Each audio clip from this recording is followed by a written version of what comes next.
Hello सांग माने आशा करुछि आपण माने समस्ते भलरे थिबे। सेदिन राति प्राय 12टा बाजिथिला। मो भाई धीरे धीरे मो रूम कबाट खोली भीतर को आसिला एवं मोते सोईथिबार देखि से भीतर पटु कबाट बंद करिदेला। मु मध्य सोईथिबार अभिनय करुथिली। मो रूम रे आम दुई जनक व्यतीत आउ केही नथिले। मु भल भाबरे जानिथिली जे मो भाई एते रातिरे मो रूम को काहीकि आसिथिला। मु बिछणारे आखि बंद करी सोईथिली जेपरी मु बहुत गभीर निदरे थिली। मु जानिथिली जे मो भाई मो सहित कोन करिबाकु जाउछि, किंतु मु ताकु अटकाइबाकु चेष्टा मध्य करि नथिली। मु ताकु काहीकि अटकाई नथिली। चालंतु आगकु बढ़िबा। सांग माने आपण माने गेइबा समयरे जल्दी हालिया होई जाउछंती कि? तेबे बेसी समय पर्यंत स्टामिना रखिबा पई मु गोटे तेल मेंशन करिछि। सेही तेल को व्यवहार कले बहुत समय पर्यंत स्टामिना रहिबो। एही तेल मो स्वामी मध्य व्यवहार करूछंती।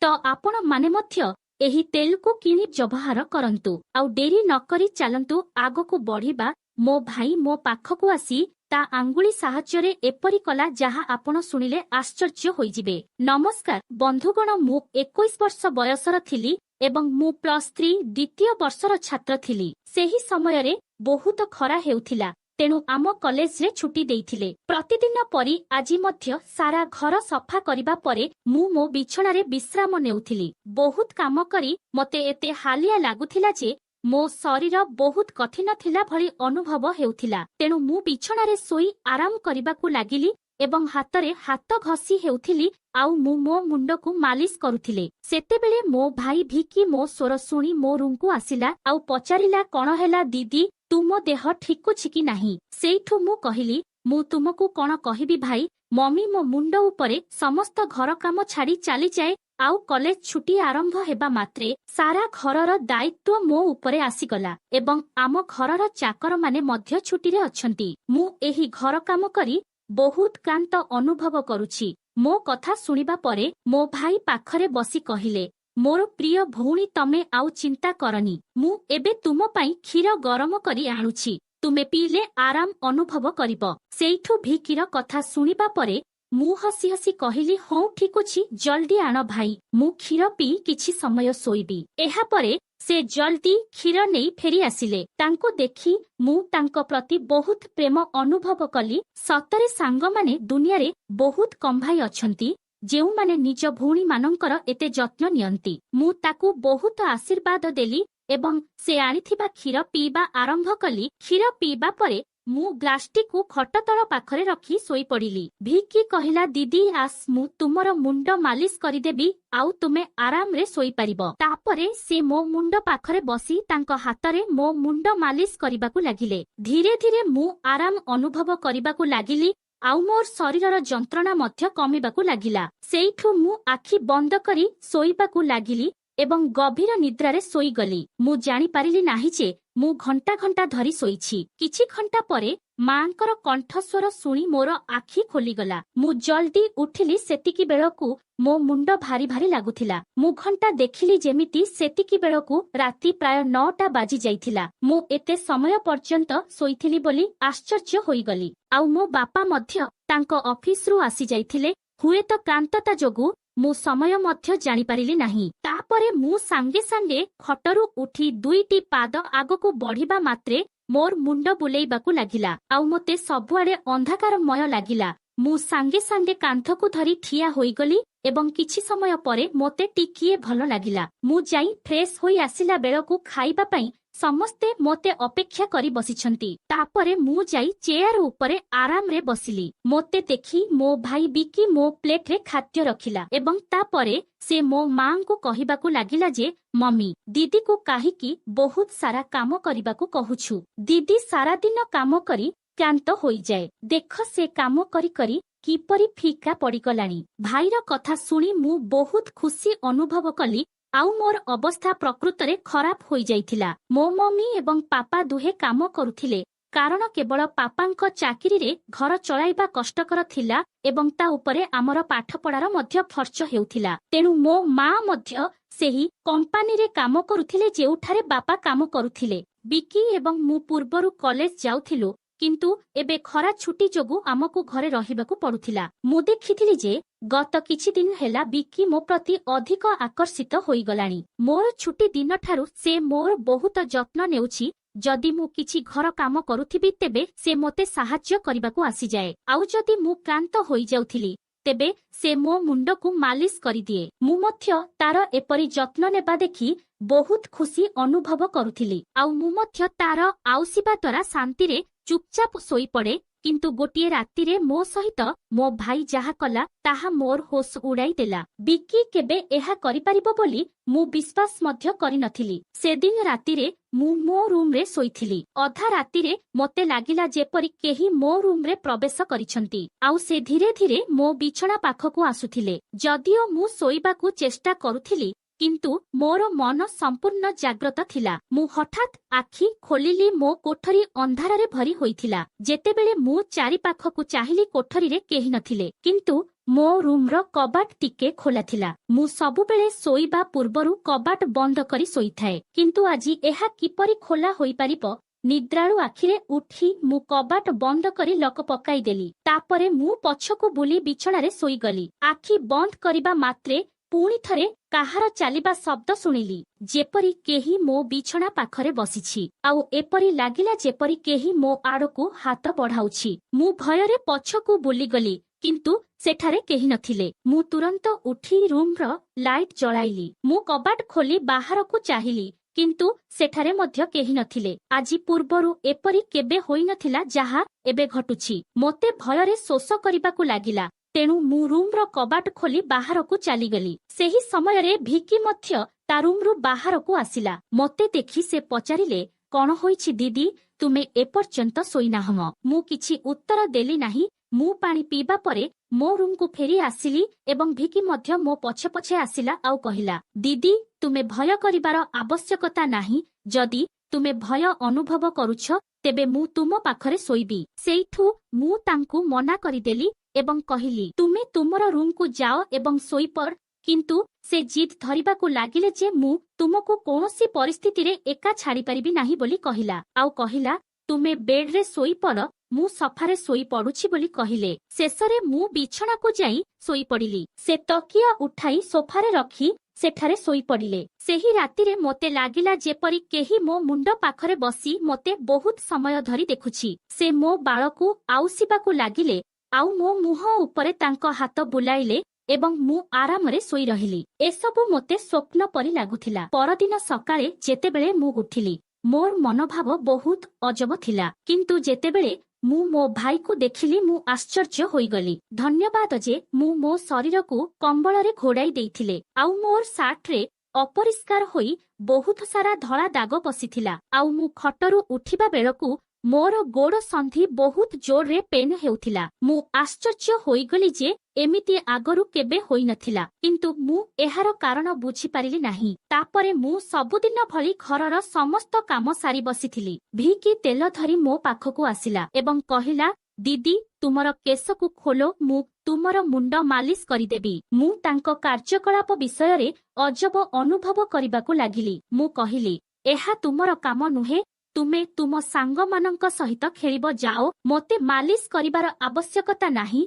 किंतु से मो कथा सुनिले नाही एवं निजे मो केसकू खोली देले एवं कहिले मु तुमर मुंड मालिश करिदेबी। तुमे बहुत आराम अनुभव करिब। से मोते उठाई मो रूम को नेई गेले। मु तकिया धरी बिछଣା रे सोई गेली।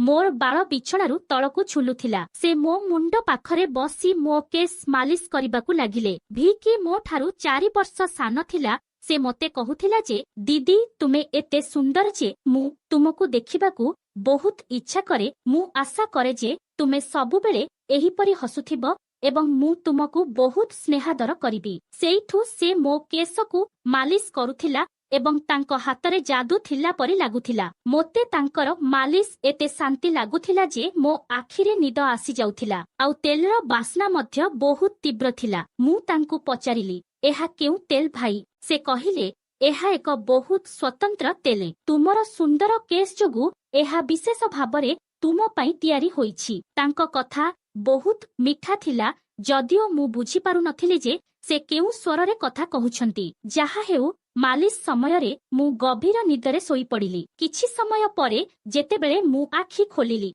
मोर समग्र शरीर जंत्रणारे कष्ट पाउथिला। एपरि लागुथिला जेपरि मो गोड़ उपरे बहुत ओजन लदा जाइछि। मो शरीर रे जंत्रणारे व्यापी जाउथिला आउ मोते भारी भारी अनुभव हेउथिला। मु धीरे धीरे बसी चारिपाखकु चाहिबाकु लागिली। मोर अवस्था अजब थिला। जेतेबेले मु निजकु चाहिली मु देखिली जे मु संपूर्ण ओदा होइगलेनी, जेपरि केही मोते गाधोई देइछंती। मोर पोशाक मध्य उदा थिला आउ पंखा मध्य बंद थिला एवं घर बहुत गरम रे थिला। कौन हेउथिला मु किछि बुझी पारु नथिली। बहुत कष्टरे मु बिछणारु उठिली। मो मुंड घुराई देउथिला। चालिबारे मोते बहुत कष्ट अनुभव हेउथिला। मु मोर अवस्था बुझी पारिली नाही। एपरि लागुथिला जेपरि मु सोई नाही किंतु किछि कठिन परिश्रम करिछि। बहुत कष्टरे मु बाथरूम को जाई फ्रेश होइगली। जेतेबेले मु मोर अवस्था देखिली सेतेबेले लागुथिला जेपरि मोर शरीर संपूर्ण क्लांत होई जाइथिला। जेतेबेले मु घर बाहर को आसिली मु फुसफुस शब्द सुनिली। मने हेउथिला जेपरि केही काहा सहित कथा हेउथिले। घरे मु आउ मो भाई भिकी व्यतीत आउ केही नथिले। तापरे से काहा सहित कथा हेउथिले। मु प्रथमे पानी पीबा पई रोसेई घर को गली किंतु सेतेबेलकु फुसफुस कथा बंद होई जाइथिला। मु रोसेई घर कबाट पाखरे ठिया होइथिली। सेतेबेले ड्रिंग रूम रु मो भाई बाहर को आसीबार देखिली। तांको हातरे बहुत सारा टंका थिला जाहाकु देखि से हसुथिले। एहा देखि मोर मन अस्थिर होइगला। पर मुहूर्तरे तांको नजर मो उपरे पड़िला। मोते देखि से कहिले, दीदी तुमे उठी पड़िल। मु धीरे धीरे तांको पाखकु गली। से शीघ्र तांको पैंट पॉकेट रे टंका रखिबाकु लागिले किंतु मु तांको हाथ धरी पकेइली आउ पचारिली जे तुमे एते टंका केउठारु पाइले। से आखि तळकु करी धीरे धीरे कहिबाकु लागिले, दीदी दया करी बापांकु किछि कहिबो नाही। मु आश्चर्य होइगली जे से एही टंका बापांकु काहिकी देले नाही। मु तांकु कड़ाकड़ी पचारिली आउ से डरी गले एवं किछि समय परे कहिले, एही टंका बापांको जणे बंधु बहु वर्ष पूर्वे ऋण भावरे फेराई देइथिले। मु भाबिथिली जे मु एही टंकारे एक मोबाइल किनिबी। सेइठु मु तांकु गाली देई कहिली, हम तुमे भलो करिछ देख घरर अवस्था केते खराप। आमर बापा मा उभय काम करंती एवं तुमे मोबाइल किनिबा विषय रे कहुछ। सेइठु से मो कथा सुनी लज्जित होई गले। सेदिन रातिरे मु सेही टंका बापांकु फेरेई देली। सेही रातिरे भिकी मो सहित कथा न होई जल्दी सोई पड़िले। परदिन मु रोसेई घरे काम करुथिली। जेतेबेले भिकी तांको बंधु मानंक सहित घरे प्रवेश कले मु देखि आश्चर्य होई गली जे से तांको बंधु मानंकु सीधा घर को आनिथिले। सेमाने समस्ते हसी हसी भीतर को आसीबा मात्रे मु तुरंत मो चुनेरी रे निजकु घोड़ाई देली। मु भिकी को बुझाइबाकु चेष्टा कली, एहा कि प्रकारर उपाय तुमे जानो जे मम्मी एवं पापा एही समय रे घरे नाहंती, तथापि तुमे एही लोक मानंकु घर को आनिछ। भिकी रागरे कहिला, एहा मो घर, जेतेबेले तुमे मो विषय रे चिंता कर नाही मु मध्य तुम विषय रे काहिकी चिंता करिबी बोली से रागरे कहिले। आउ कहिले, भल खाद्य प्रस्तुत कर। एमाने मोर अति स्वतंत्र बंधु। से मो उपरे बहुत रागिथिबा परि मने हेउथिला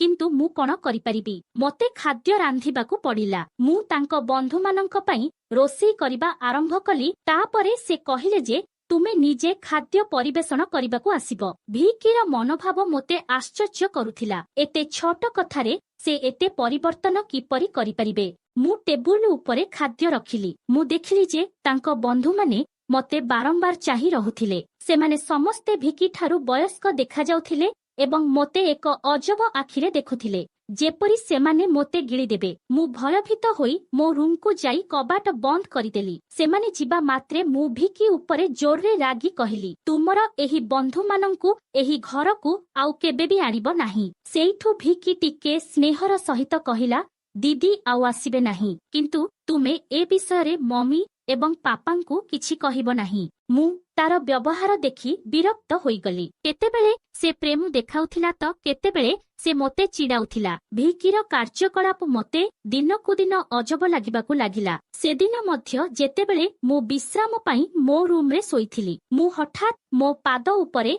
काहार हाथ अनुभव कली। मु आश्चर्य होइगली एवं आखि खोली देखिली जे भिकी मो पादकु तांको कोड़रे रखी मालिश करुछि। मु तुरंत तांकु एहा करिबाकु मना कली किंतु से कहिबाकु लागिला जे मु जाहा करुछि ताहा मते करिबाकु दियो दीदी। मु एही घरे एकमात्र पुओ जिए तुमर एते जत्न निए। माँ एवं बापा कामरे व्यस्त मु मध्य क्लांत थिली। मु आखि बंद करी सोइबाकु लागिली। भिकीर हातर मालिश सहित मु सोई पड़िली। किंतु जेतेबेले मु आखि खोलिली मु आश्चर्य होईगली। आउ मो मुंड बहुत जोरे घुराउथिला। बिछଣା उपरे गोटे सार्ट एवं एक पुरुषर परफ्यूम पड़िथिला। एहा काहार जिनिस मु किछि जानि पारिली नाही। मो मुंड एते जंत्रणा हेउथिला जे मु पुणी बिछଣାରେ पड़िगली। दिनकु दिन भिकी मो पाखकु आसिबाकु चेष्टा करुथिला, किंतु से प्रत्येक थर किछि ना किछि बाहाना करी मो रूमकु आसुथिला। मो मनरे अजब चिंताधारा आसिला एवं मोर स्वास्थ्य मध्य बहुत खराब हेबाकु लागिला। मोर अवस्था देखि मो माँ मध्य चिंतित होईगले। से कहिले जे से परदिन ऑफिस रु छुट्टी नेई मते डाक्तरंक पाखकु नेई जिबा उचित, जाहा द्वारा जणा पड़ी पारिबो जे मो सहित कोन होईछि। सेही रातिरे मु बारंबार उठी जाउथिली एवं ठीक भाबरे सोई पारु नथिली। परदिन मो बापा माँ सबुदिन परी सेमानंक कामकु जाइथिले। मु भाबिली जे हुएत सेमाने मो विषୟରେ चिंता करू नाहंती। शेषरे मु निजे डाक्तरंक पाखकु गली। सेठारे अल्ट्रासाउंड रु जणा पड़िला जे मु गर्भवती। एहा सुनी मु आश्चर्य होईगली। मो सहित एमिति किपरि हेला मु किछि बुझी पारिली नाही। मु बहुत चिंतारे पड़िगली। मु बुझी पारु नथिली जे एहा मो बापा मांकु किपरि कहिबी। जेतेबेले बिकी मो पाखरे बसिथिला, केतेबेले से मो हाथ धरिथिला एवं केतेबेले से मो गाल को टाणिबा आरंभ करुथिला। पूर्वरु मु एही कथा गुड़िकु हालुका भाबरे नेउथिली, किंतु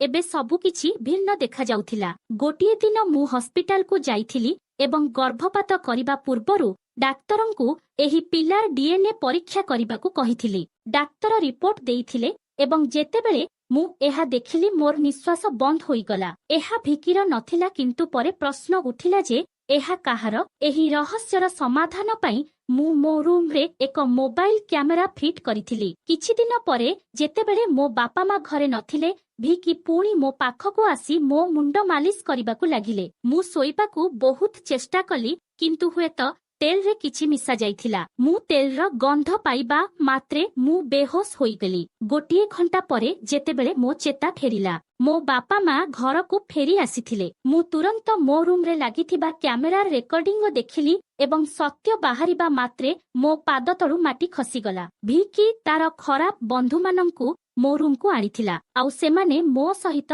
बहुत खराब काम करुथिले। काम सारी सेमाने भिकी को टंका देई चाली जाउथिले। एहा देखि मु संपूर्ण भांगी पड़िली। क्रोध एवं आघातरे मु मो रूम रु बाहर को आसिली। मु भिकीर काल धरी ताकू जोरे चापुड़ा मारिबाकू लागिली। एसबु देखि मो बापा माँ मध्य दौड़ी आसिले। बापा मो हाथ धरी रागरे कहिले, तुमे कौन पागल होईगलणी कि? तुमे ताकू काहिकी मारुछ? मु कांदी कांदी चित्कार करी कहिली, देख तुमर एही अमणिष पुओ मो सहित कौन करिछि। मु सेमानंकु कैमेरा रेकर्डिंग देखाइली। वीडियो देखिबा परे माँ अचेत होई तळे पड़िगले। आउ बापा मध्य तांक आखि को विश्वास करि पारिले नाही। बापा क्रोधरे भिकी को धरी पिटिबाकू लागिले। तांक मुहम एवं नाकरू रक्त बहिबाकू लागिला। तापरे भिकी क्रोधरे चित्कार करी कहिला जे मु केबे ताकू मो भौणी बोली भाबी नथिली। मोते टंका दरकार थिला एवं लोकमाने मोते लक्ष लक्ष टंका देबाकू प्रस्तुत थिले।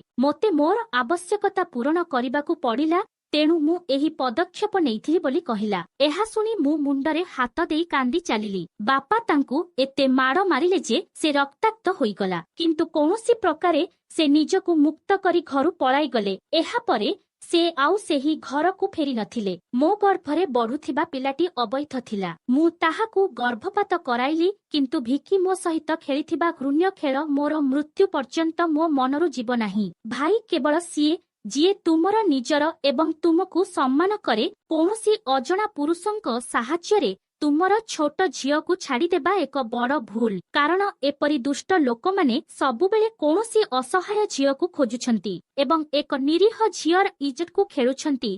तेणु मोर समस्त श्रोता एवं पाठकंकु अनुरोध करिबि जे सेमाने सर्वदा सेमानंक झियो मानंकर जत्न नियंतु। सेमानंकु सतर्कर सहित घोड़ाई रखंतु एवं केबे भी कौनसी अजणा पुरुष सहित सेमानंकु एका छादंतु नाही। तो सांग माने आपण मानंकु मोर एही कहानीटी भल लागिथिले कमेंट रे आपणंक